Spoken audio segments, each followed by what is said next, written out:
살롬, 하나님의 평강이 여러분의 삶에 가득하기를 기도합니다. 오늘 우리는 성경의 광활한 이야기 속에서 때로는 어렵고 복잡하게 느껴지는 한 권의 책, 바로 민수기 속으로 은혜의 여정을 떠나보고자 합니다. 이 말씀을 듣기 전 잠시 여러분의 마음을 모아주세요. 만약 이 이야기가 여러분의 마음에 울림을 준다면 구독과 좋아요를 통해 이 은혜의 여정에 동참해 주십시오. 여러분의 작은 참여는 이 귀한 메시지가 더 많은 영혼에게 닿게 하는 빛의 통로가 될 것입니다. 이 말씀을 나누는 저희에게도 큰 격려가 됩니다. 듣는 모든 분들 위해 하나님의 크신 축복이 함께 하시기를 소망합니다. 자, 이제 민수기의 세계로 들어가 보겠습니다. 성경의 모든 책이 그러하듯 민수기 역시 그 자체로도 중요하지만 성경 전체의 거대한 이야기 속에서 어떤 역할을 하는지, 그리고 어떻게 우리 주 예수 그리스도를 가리키고 있는지를 이해할 때 그 참된 의미가 빛을 발합니다. 민수기는 어떤 책일까요? 시간적으로 민수기는 출애굽기와 레위기, 그리고 신명기와 여호수아 사이에 위치합니다. 즉, 하나님께서 이스라엘 백성을 이집트의 노예 생활에서 구출하시고 시내산에서 율법과 성막을 주신 사건 이후, 그리고 그들이 마침내 약속의 땅 가나안에 들어가기 이전의 이야기를 다룹니다. 한마디로 민수기는 광야에서의 방황에 대한 기록입니다. 이 책은 크게 두 부분으로 나눌 수 있습니다. 한 장부터 26장까지는 약속의 땅을 눈앞에 두고도 불신으로 인해 들어가지 못하고 광야에서 죽어간 출애굽 1세대의 이야기이며 27장부터 마지막 36장까지는 그들의 자녀 세대, 즉 약속의 땅에 들어갈 새로운 세대가 광야에서 훈련받고 성숙해가는 과정을 그리고 있습니다. 이 책의 전환점은 13장과 14장입니다.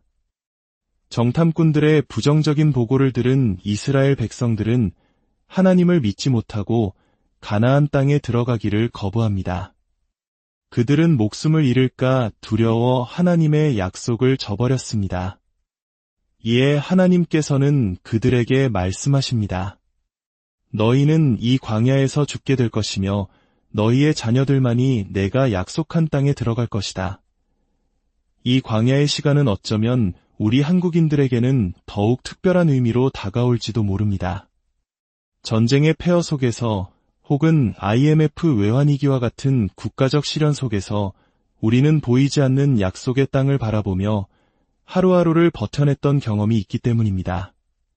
민수기는 바로 그 중간지대에 있는 사람들의 이야기입니다.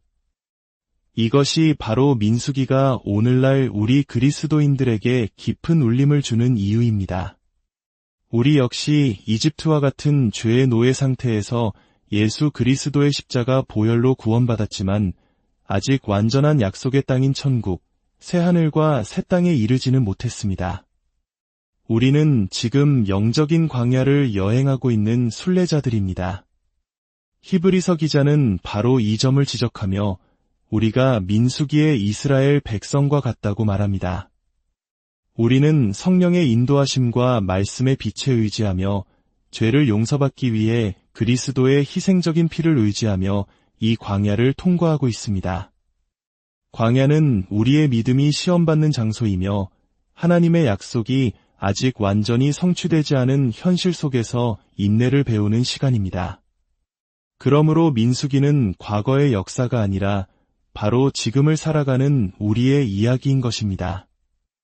그렇다면 민수기는 성경 전체의 거대한 구원 이야기 속에서 어떤 역할을 할까요? 민수기의 이야기는 창세기 12장에서 하나님께서 아브라함에게 주신 위대한 약속에 의해 움직입니다. 하나님은 아브라함에게 세 가지를 약속하셨습니다. 첫째, 그의 자손이 큰 민족을 이룰 것이다. 둘째, 그들이 약속의 땅을 차지할 것이다.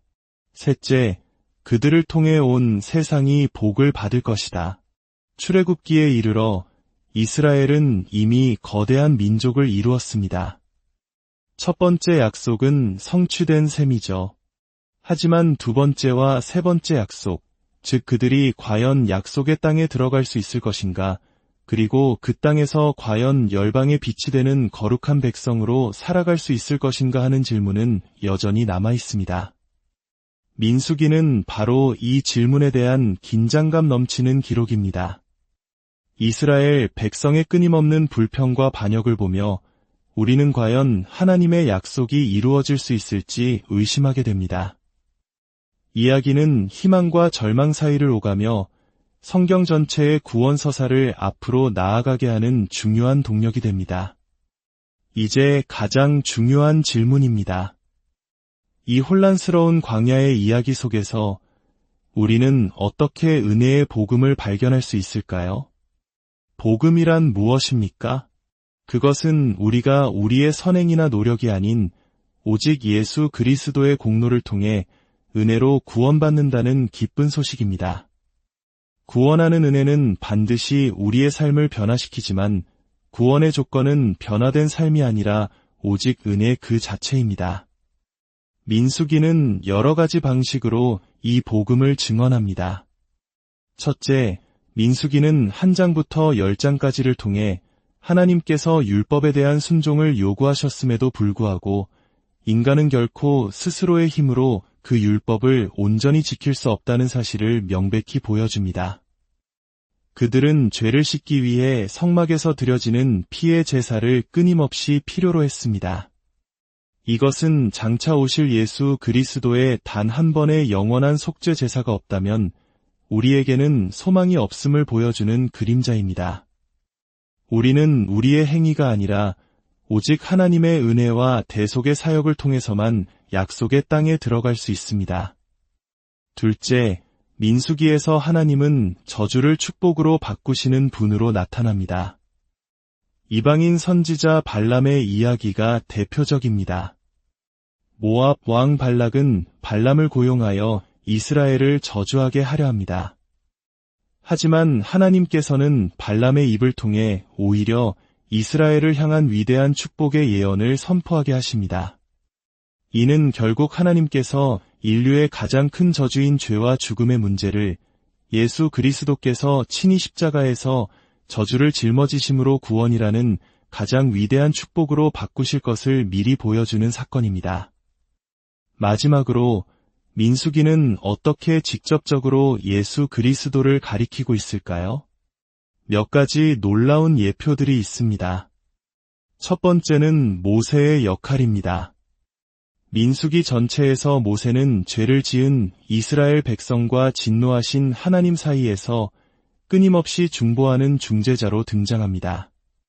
하나님께서 백성을 심판하려 하실 때마다 모세는 제발 저를 보아서라도 그들을 용서해 주십시오라고 간절히 기도했고 하나님은 그의 기도를 들으셨습니다. 하지만 그런 모세조차도 완벽한 중보자는 아니었습니다. 백성들이 물이 없다고 불평하자 하나님은 모세에게 바위를 향해 말하여 물을 내라고 명령하셨습니다. 그러나 분노를 참지 못한 모세는 하나님의 말씀에 불순종하여 지팡이로 바위를 2번 내리쳤습니다. 이 일로 인해 모세 자신도 약속의 땅에 들어가지 못하게 됩니다. 이는 우리에게 불완전한 인간 중보자가 아닌 흠없고 완전하신 영원한 중보자, 곧 예수 그리스도가 필요함을 보여주는 것입니다. 두 번째는 나시린의 서약입니다. 민수기 6장에는 하나님께 특별한 헌신을 서약하는 나시린에 대한 규정이 나옵니다. 나시린은 정해진 기간 동안 3가지를 지켜야 했습니다. 포도주를 마시지 않고 머리카락을 자르지 않으며 죽은 시체를 만지지 않는 것입니다. 이것은 각각 세상의 즐거움이 아닌 오직 하나님만이 나의 기쁨이라는 고백, 내 삶의 주권이 나에게 있지 않고 하나님께 있다는 순종의 표현, 그리고 죄와 죽음으로부터 자신을 거룩하게 구별하겠다는 다짐을 상징합니다. 예수님이야말로 이 모든 것을 완성하신 참된 나시린이십니다. 그분은 하늘의 영원한 기쁨을 버리고 이 땅에 오셨고 자신의 뜻을 완전히 내려놓고 십자가에 달려 죽기까지 종의 모습으로 순종하셨습니다. 그리고 가장 놀라운 것은 이것입니다.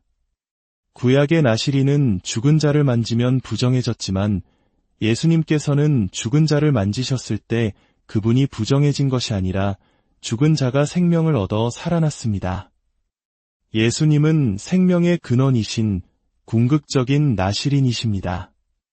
그리고 민수기가 예수님을 가리키는 가장 극적인 장면이 있습니다. 요한복음 3장에서 예수님께서 직접 인용하신 사건입니다. 백성들이 또다시 하나님을 원망하며 죄를 짓자 하나님께서는 진노의 심판으로 불뱀들을 보내셨습니다. 백성들은 뱀에 물려 고통 속에서 죽어갔습니다. 그들이 회개하며 모세에게 구원을 요청했을 때 하나님께서는 모세에게 이렇게 명령하십니다. 노스로 뱀을 만들어 장대 위에 매달아라. 물린 자마다 그것을 쳐다보면 살 것이다. 예수님께서는 니고데모에게 이렇게 말씀하셨습니다. 모세가 광야에서 뱀을 든 것 같이 인자도 들려야 하리니 이는 그를 믿는 자마다 영생을 얻게 하려 하심이니라. 생각해 보십시오. 뱀에 물려 죽어가는 사람에게 하나님께서 요구하신 것은 복잡한 의식이나 위대한 행위가 아니었습니다. 약을 구하러 달려갈 필요도 제물을 바치러 기어갈 필요도 없었습니다. 그들이 해야 할 일은 단 하나, 믿음으로 장대 위의 너뱀을 바라보는 것이었습니다. 예수님께서는 바로 이것이 구원의 본질이라고 말씀하고 계십니다. 구원은 우리가 무언가를 해서 얻는 것이 아니라 십자가 위에 높이 들리신 예수 그리스도를 믿음으로 바라볼 때 주어지는 하나님의 선물입니다. 위대한 설교가였던 찰스 스펄전의 회심 이야기는 이 진리를 생생하게 보여줍니다. 청년 시절 죄의 문제로 깊은 고뇌에 빠져있던 스펄전은 어느 눈보라치는 주일 아침 작은 예배당에 우연히 들어가게 되었습니다. 그날따라 폭설로 목사님이 오시지 못했고 배움이 짧은 한 평신도가 대신 강단에 섰습니다. 그는 이사야 45장 22절 땅의 모든 끝이여 내게로 돌이켜 구원을 받으라는 말씀을 폈습니다. 예배당에는 스펄전을 포함해 몇 사람밖에 없었습니다. 그 설교자는 외쳤습니다. 사랑하는 여러분, 이 말씀은 참으로 단순합니다. 바라보라고 하십니다. 구원받기 원한다면 그저 바라보십시오. 발가락 하나, 손가락 하나 까딱할 필요도 없습니다. 그저 바라보십시오. 대학을 나올 필요도, 큰 부자일 필요도 없습니다. 어린아이도 바라볼 수 있습니다. 누구든지 바라볼 수 있습니다. 그러더니 그는 외쳤습니다. 많은 분들이 자기 자신을 바라보고 있습니다. 하지만 거기에는 아무런 위로도 소망도 없습니다. 바로 그때 그 설교자는 청중 속에 앉아있던 스펄전을 똑바로 가리키며 말했습니다. 젊은이, 자네는 몹시 비참해 보이는군.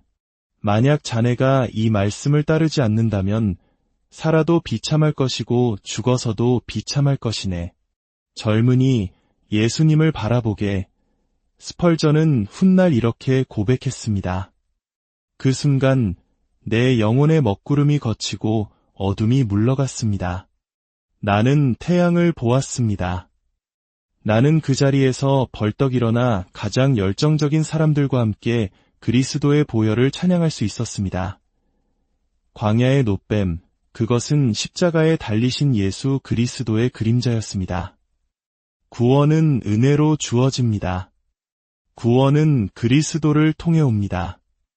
우리가 할 일은 단 하나, 믿음으로 그분을 바라보는 것입니다.